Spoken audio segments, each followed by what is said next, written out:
শসা দিয়ে বিরকেট মাছ রাত্রে রান্না করতেছি। দুপুরে রান্না করেছিলাম মাংসটা অল্পই ছিল, সে কারণে এখন আবার একটু মাছ রান্না করতেছি। তো বড় একটা বিরকেট মাছ নিয়ে আসছে। তো মাছটা জানি না খেতে কেমন হয়। বিরকেট মাছ আমার ঘরে আনাই হয় না, কারণ বিরকেট মাছ খেতে এতটা স্বাদ লাগে না। রুই মাছ বা নদীর মাছটাই আনা পড়ে। তো প্রথমে খুব ভালোভাবে পরিষ্কার করে ধুয়ে নিলাম। এখানে বেশি না, তিন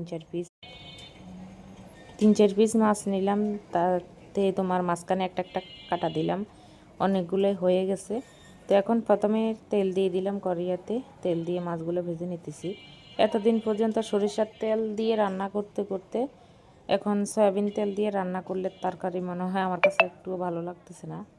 যাই হোক, তাও মানে কদিন খেতে খেতে আবার অভ্যাস হয়ে যাবে। তো এখন মাছগুলো একটু হালকা করে ভেজে নিতে চেয়েছিলাম, কিন্তু একটু বেশি ভাজা হয়ে গেছে।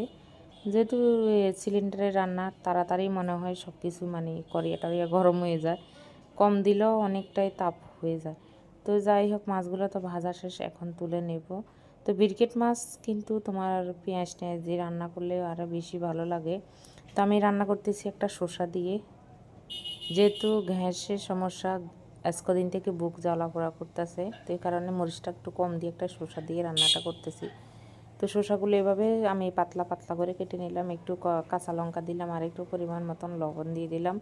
এখন একটু হলুদ দিয়ে দিব, সামান্য একটু মরিচের গুঁড়ি দিয়ে বাস একটু কষিয়ে নিলে জল দিয়ে দেব। তো তোমরা শসা কে কীভাবে রান্না করো অবশ্যই কমেন্টের মাধ্যমে জানিয়ে দেবে। তো এখন রান্নাটা প্রায় হয়ে আসছে। এখন ঢাকনা দিয়ে একটা বলক আসবে, তখন মাছগুলো সব দিয়ে দেব। তো বন্ধুরা, আমার এই শসা দিয়ে মাছের রেসিপিটা তোমাদের কেমন লাগলো অবশ্যই কমেন্টের মাধ্যমে জানিয়ে দেবে।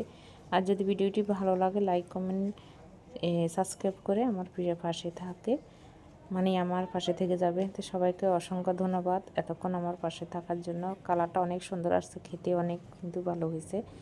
তো একদিন তোমরা রান্না করে দেখতে পারো। সবাইকে অসংখ্য ধন্যবাদ। টাটা সবাইকে।